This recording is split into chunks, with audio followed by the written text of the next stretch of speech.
여러분 안녕하세요. 상장한 지 얼마 안 된 기업들 리뷰하고 있고요.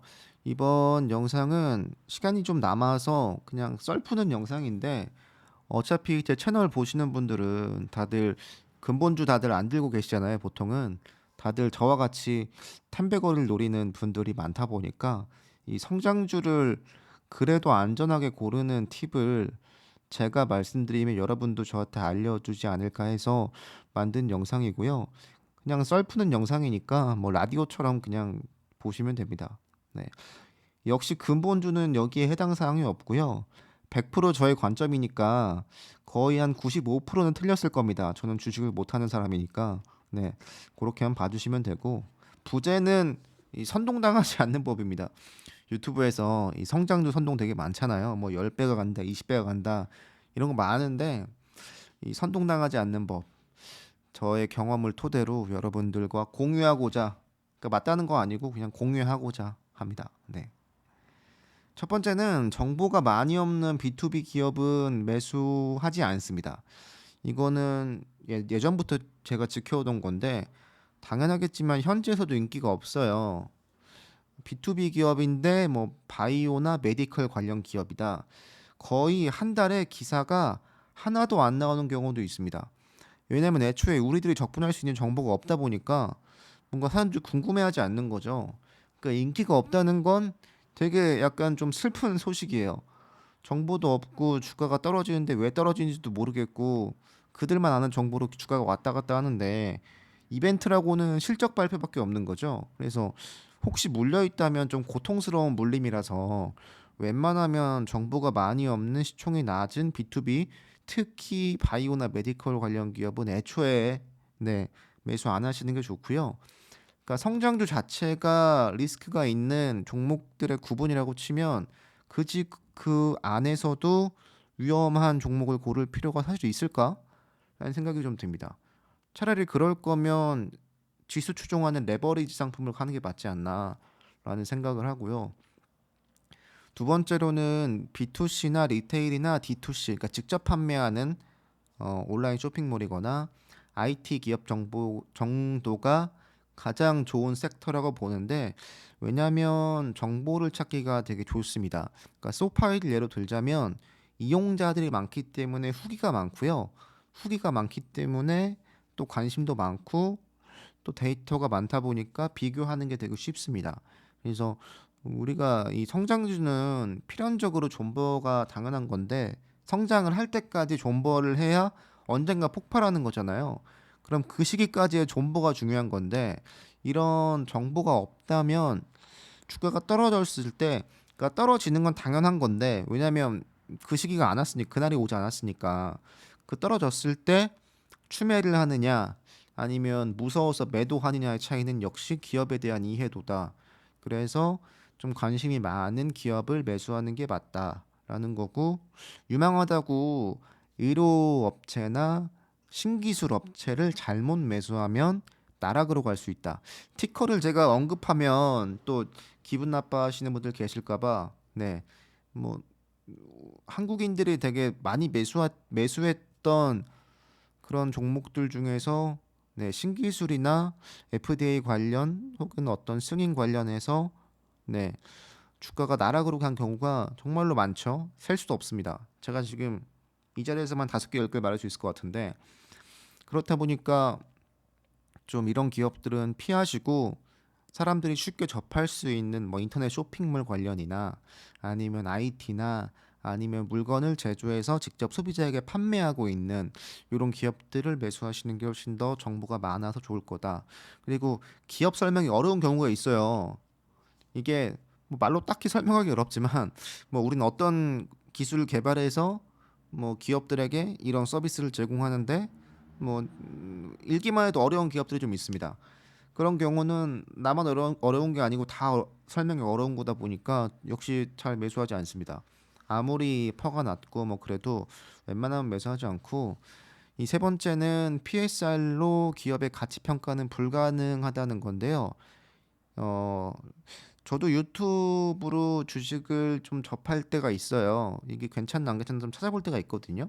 제가 유튜브를 하고 있지만 그러면 PSR로 기업을 평가하는 분들이 간혹 계신데 저는 그러면 단언컨대 그분들의 영상은 다시는 보지 않습니다. 왜냐하면 PSR로 기업의 가치 평가는 절대적으로 불가능하고요.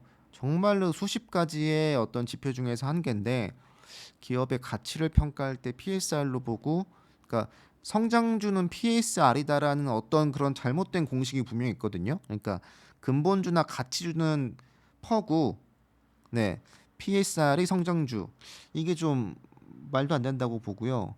네, 성장주 중에서도 퍼로 계산 가능한 게 분명히 있고, 뭐 그래도 좀 디테일하게 들어가면 그나마 EV 에비타 정도가 좀 참고할 만한 데이터지, PSR은 정말로 요거 하나만 보고 매수하시는 건 아닌 것 같고. 그리고 네 번째는 이건 그냥 저의 관점인데, 이 이런 걸 봐요. 그러니까 기업의 데이터가 좋을 수 있어요. 현재만 놓고 보면. 그러니까 기업 분석해주는 사이트에 들어가서 종목을 검색하면 현재 PER이 얼마고 또 포워드 PER이 얼마고 뭐 이런 정보들 쭉 나오잖아요. 근데 그런 거 보고 매수하다가 잘못된 경우가 꽤 많았어요. 저는 옛날에. 근데 왜 그랬냐면 시장 전망이 좋다고들 하잖아요. 왜냐면 그런 기업들을 보통 소개할 때 뭐 시장이 몇 년 뒤에는 얼마나 커질 거고 이런 얘기 하잖아요. 근데 솔직히 얘기하면 전망이 안 좋은 시장이 어디 있습니까? 요즘 우리가 사는 기업들 중에서 시장 전망은 당연히 좋은 거고요. 네, 그 시장 전망보다 얼마나 크게 상승을 할 수 있는지가 중요한 거고, 또 그 수혜를 얼마나 입을 수 있는지가 중요한 건데, 어, 핀테크의 전망이 좋아서 소파이를 산다. 이게 틀린 말은 아닌데 맞는 말도 아닙니다. 정확히 얘기하면. 네. 시장의 수혜를 얼마나 입을 수 있을 거고 또 그 안에서의 포지셔닝이 뭔지 봐야 하는데, 이게 틀린 말이다, 또 맞는 말이다 할 수는 없지만 좀 조심해야 된다라는 거고. 뭐 그런 대표적으로 원격 진료 업체 있잖아요. 뭐 아멜뿐만 아니고 시총이 좀 낮은 것 중에서 상장한 좀 됐네요. 합병한 지 좀 된 어펠스나 어 행동 치료 쪽 하고 있는 기업 이름 생각이 안 나네요. 토크스페이스 뭐 이런 기업들이 있는데 정말로 PSR로 보면 저평가거든요. 근데 주가는 매일매일 떨어지고 있습니다. 이게 어, 이 원격 진료 시장이 좋다고 하지만 기업의 주가가 계속 떨어지는, 그러니까 이런 경우가 많다 보니까 여러분들이 기업을 바라보실 때 저도 물론 그렇지만 어, 이 시장이 좋아질 거니까 이 기업도 좋아질 거다, 이런 논리 구조는 좀 위험할 수 있다라는 거고요.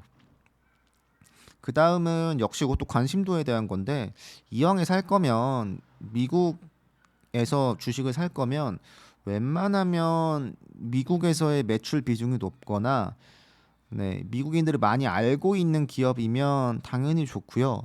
미국 주식을 하고 있지만 거기서 중국 주식 사시는 분들 계시잖아요. 물론 뭐 나쁘지 않은데 그만큼 관심도가 좀 떨어지고, 아무래도 미국인들이 그렇게 막 열심히 매수하는 것들이 아니다 보니까 리스크를 좀 줄이신다면 피하시는 게 좋고, 성장주가 시장의 흐름을 굉장히 민감하게 반응해요. 멘탈이 약하시면 애초에 안 하시는 게 낫고요. 네, 다시 한번 말씀드리지만 지수 추종 레버리지가 낫습니다. 네, 돈을 막 몇 년, 뭐 몇십 년 이렇게 막 그러니까 오랫동안 주식하실 거라면 차라리 전 이게 낫다고 봐요. 네, 성장주가 물론 잘 오르면 좋죠. 뭐 업스타트 같이 올라주면 매일매일 올라주면 좋잖아요. 근데 그런 경우가 사실 저는 본 적이 없어요. 그렇게 주가가 폭발적으로 오르는 경우가 사실 많이 없다 보니까. 네, 그러니까 성장주 중에서도 리스크를 줄이려면 네, 좀 안전한 것들을 택하는 게 낫고, 시총이 좀 낮은 종목들은 성장주 같은 경우는 위로 긁어서 매수하면 한 2, 3% 오르고요. 아래로 던지면 한 2, 3% 떨어지거든요. 그래서 멘탈이 약하면 애초에 안 하시는 게 낫습니다. 큰 돈 안 넣으시는 게 돈 버는 길일 수도 있어요. 네. 그리고 세 번째로 우리가 접하는 성장주가 대부분 사업 초기의 입장에 있다 보니까 간혹 이런 기업들이 있습니다. 그러니까 돈을 버는 상품이 한두 가지거나 아니면 한두 가지 업체의 계약에 의해서 매출이 나오는 기업들은 진짜로 조심하셔야 됩니다. 이게 까딱하잖아요. 그러면 주가가 하루아침에 50% 빠지는 것도 문제가 아닐 수 있어요. 그러니까 파는 상품이 여러 가지고 계약하고 있는 기업이 여러 기업이어야 한두 가지 어떤 그 상품에서 문제가 생겨도 커버가 가능한데, 이게 스타트업들은 보통 이제 막 계약을 체결하고 성장하고 있는 과정이다 보니까 이런 기업들이 꽤 많습니다. 생각보다 많아요. 그래서 이런 기업들을 피하시는 게 좋고, 그러니까 예를 들어서 문제 아닌 문제는 신기술을 개발하는 기업이 보통 이 경우에 속하죠. 그 기술을 열심히 개발하고 있는데 그게 뭔가 잘못됐다고 치면, 혹은 지연된다고 치면 주가가 저 바닥으로 갈 수 있으니까. 네. 아니 물론 잘 되면 또 10배 당연히 10배 갈 수 있는 거죠. 근데 좀 안정적으로 하신다고 하시면, 네, 이런 기업들은 피하시는 게 좋고요. 그리고 단순 비교로 뭐 소파이도 많이 하는 비교긴 한데, 그러니까 소파이와 페이팔을 비교해서 뭐 페이팔의 시총이 얼마고 뭐 소파이의 시총이 얼마니까 뭐 페이팔의 퍼가 얼마고 소파이도 퍼가 이 정도 될 테니까 뭐 PSR이 뭐 얼마고 뭐 이런 논리 구조 있잖아요. 이거 좀 보통 안 맞습니다. 맞는 경우가 거의 없어요. 그러니까 이게 앞서 했던 말과 비슷하지만 뭐 같은 핀테크에 속해 있다 보니까 뭐 그렇게 비교할 수 있는데 사실 그게 그렇게 되지 않더라고요. 그래서 그냥 참고로만 삼으시고, 네, 페이팔이 얼마니까 너도 이 정도 되겠지? 뭐 이런 거는 진짜로 좀 안 맞을 때가 훨씬 더 많습니다. 네. 그렇게 쉬우면 다 돈 벌겠죠? 네. 그래서 저는 차라리 그 맨 마지막인데, 성장주를 우리가 매수하고 있는 거면 데이터로 확인 불가능한 미래의 가능성들이 있어요. 그러니까 예를 들면 뭐 소파이로 치면 뭐 뱅크 차터가 될 거란 건 우리 다 알고 있잖아요. 언젠가 될 건데, 그러니까 안 될 수는 없습니다. 되긴 될 텐데 차라리 그런 거에 베팅하는 게 맞지 않을까 싶습니다.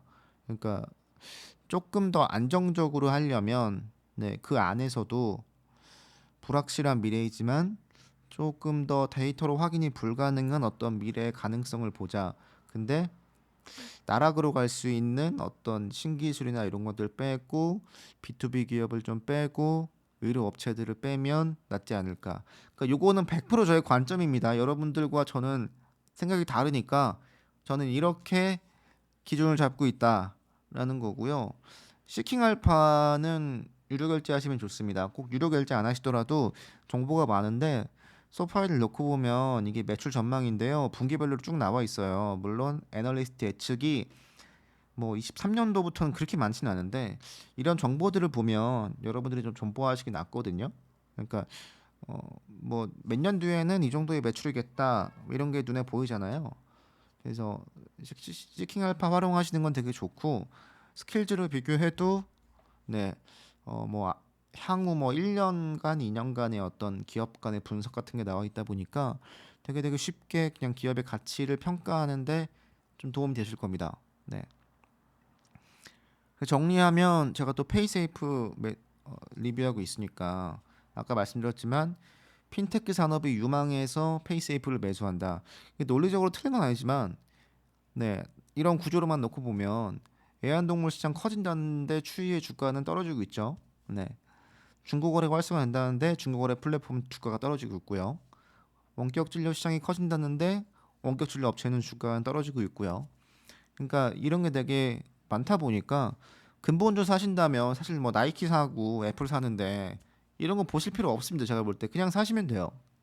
왜냐면 알아서 올라주고 우리보다 더 잘 아는 사람들이 매수했으니까 같이 따라 올라줄 텐데, 이 성장주 같은 경우는 시총이 뭐 1조, 뭐 많아야 뭐 5조, 뭐 왔다 갔다, 뭐 정말 큰 성장주 같은 경우 뭐 20조 이 정도인데 주가가 빠지고 오르는 게 되게 다이나믹하니까 좀 알아볼 게 많은 건데, 그러니까 중요한 건 어떤 기업이 있다면 시장 성장보다 더 크게 상승할 수 있는지가 진짜 중요하고요.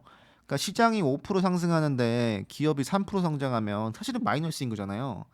그러니까 이거 되게 중요하고요.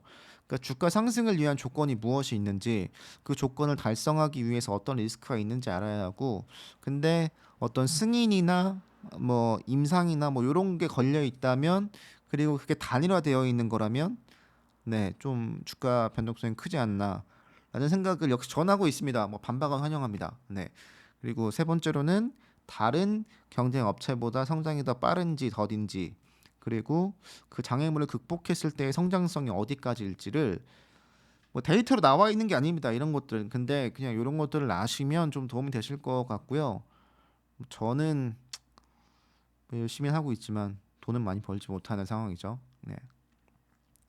정리하면 이렇습니다. 저는 그렇게 생각해요. 성장주만 매수하고 있는 저로서는 성장주 자체가 하이 리스크다라고 보고, 당연하겠지만 그 하이 리스크 안에서도 또 하이 리스크의 기업을 택할 필요가 굳이 있냐라는 생각을 하고 있고요. 이왕 살 거면 정보라도 많은 기업을 매수하자라는 거라서 저는 웬만하면 B2C 기업을 매수합니다. B2B 기업은 거의 매수하지 않습니다. 네. 기술 관련 스타트업은 잘못하면 정말로 저 지하실, 그러니까 나락을 갈 수 있다. 그러니까 나락을 피해야죠, 우리는. 그리고 생각보다 지수 추종 ETF는 괜찮다. 네. 욕심 없이 한다면 이거 최고고, 네. 그나마 좀 투자를 공격적으로 할 거면 레버리지도 나쁘지 않다. 그리고 뭐 PSR이 낮아서 저평가다, 관련 전망이 좋아서 저평가다, A 기업보다 저평가다라는 건 글쎄요, 저는 잘 모르겠습니다. 요렇게 기업을 매수하지 않아서 네, 권하진 않습니다. 네. 그럴듯하지만 맞는 경우는 거의 없습니다. 그냥 차라리 흑자 전환 일정을 보시는 게 더 빠릅니다. 이게 더 빠르고, 성장주 중에서 좀 낮은 퍼인 친구도 있어요. 근래에 제가 보고 있는 거 하이드로팜이 있습니다. 대마 관련주인데, 이 수경 농업 관련주인데 포워드 PER이 아마 30밖에 안 되거든요. 매출이 아마 1.5배 정도 느는데, 차라리 그런 기업들 찾으시는 게 낫지 않을까요? 네. PSR도 높고 적자를 보고 있고 전망도 좀 불투명하다. 근데 뭐 5년 뒤, 10년 뒤가 되게 유망하대. 이래서 매수한다? 저는 정말로 동의할 수 없습니다. 아마 마음고생을 좀 심하게 하실 거예요. 물론 되게 존버력이 강하신 분들이 있겠지만 일단은 정보가 찾아지는 게 없으니까 뭐 존버를 하고 싶어도 할 수 없는 상황이 많죠. 그래서 그렇습니다, 여러분들. 굉장히 긴 썰이었네요. 얼마 얘기했나요, 저? 아우, 17분 얘기했네요. 그렇습니다, 여러분들. 다음 주에 나스닥이 오르 떨어질지 모르겠네요. 그럼 어떻습니까? 이 별로 쓸모없는 썰은 어떻습니까? 유튜브 뭐 봐주시면 좋긴 한데 재밌자고 하는 거니까 다음에 또 하겠습니다, 여러분들. 어떤 썰을 풀진 모르겠지만 다음에 또 재밌는 썰로 찾아오겠습니다, 여러분들. 감사합니다. 주말 잘 보내셨는지 모르겠지만 다음 영상에서 뵙겠습니다.